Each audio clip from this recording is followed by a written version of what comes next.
Breaking news. Bring it. Yeah, the Browns have re-signed our old boy Joe Flacco. Yes. So yeah, 1 year deal. I think it's worth $4 million up to $13 million in incentives. But yeah, your immediate thoughts. I am over the moon happy with this call because it makes your draft board so much easier when you're not taking another quarterback gamble. Mm-hmm. Well, 100%. Yeah, and then, for sure, I think Travis Hunter's going to be the pick at number 2, which is a great one because I think he's primarily going to be used as a receiver, and I think that if, say, Ward gets hurt, somebody in the secondary gets hurt or whatever, I think you'll see him peppered in a little bit defensively.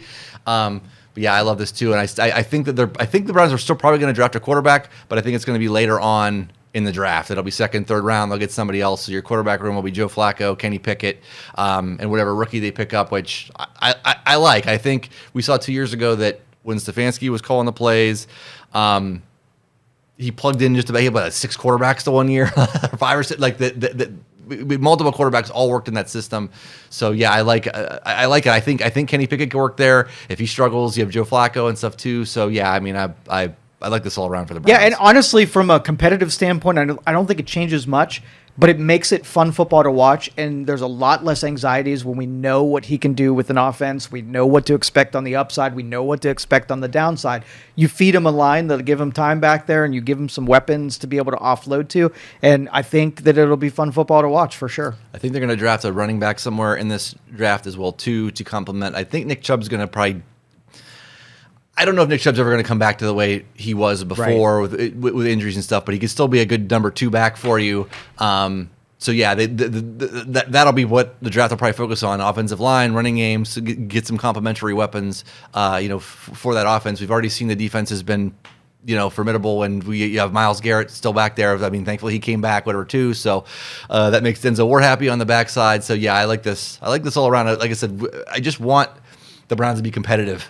Next year, and this should make them competitive. If you tell me how many picks we have in this draft and you make it so that your quarterback's unknown, I would pepper it in with defense. I'd really spend them differently. But if you've got a quarterback that now you don't have to worry about, that whole draft thing, now you know where you're loading up. You can really get some really high value picks at number 2 spot with a wide receiver. At the second round, we got 2 picks, I believe. You can load up on weapons and load up on protections for him, and you can spend almost all of your picks on something to help Flacco be successful in that offense. And now we're going to see. So now it's going to all be on Stefanski and Andrew Berry and what they do now. So now at least they're going to get the opportunity where it's like, okay, we're building this roster. We're going to build this up. This is going to be our guys. We don't have the specter of Deshaun Watson and trying to, bring in Ken Dorsey to try to do Ken Dorsey. Started on that guy. But yeah, so it's really going to be on that now on Stefanski and Berry to see what happens going forward. But I like it. I'm excited now. I think it's instantly going to make the Browns competitive again. Like I said, that clears up a lot. There was all these draft questions and everything else too. But yeah, signing Flacco, I think, answers a lot of questions. And that was pretty cheap too. Like, is that the going rate for a seasoned vet quarterback? Yeah, he got. Didn't he get?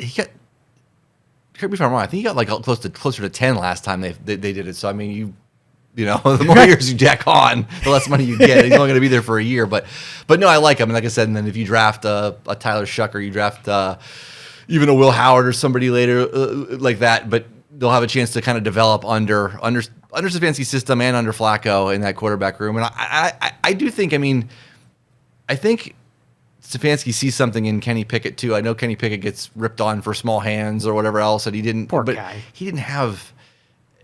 That offense in Pittsburgh when he was there. It was the worst. It was the worst in 5 decades. And that offensive coordinator he had stuff there, like he didn't exactly have a chance to do a heck of a lot. I think when he got opportunities in Philadelphia, he looked a little better at least, whatever. So, but I think, 2 years ago we saw Stefanski plug in all those quarterbacks, and they all looked pretty good. And he had multiple guys win games, which is why he won Coach of the Year. So if Stefanski says, "Yeah, I can work with this guy," then I trust him. I believe him, yeah.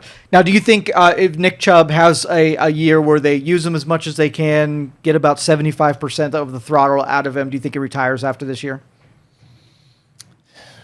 I don't know if they're this year. I think it just depends. I think it depends on how productive he is, you know what I mean, or what kind of year he has. And health-wise, it's just so hard to come back as a running back from the from the injuries and stuff that he's had, and the shelf life on running backs is so short in the NFL as it is now anyway. I think it depends on what kind of year he has and how he looks and how he feels. But again, I think if he's healthy, whatever, I think he could still be he could still help share the load on as far as getting so many carries. But they're going to have to draft another running back too.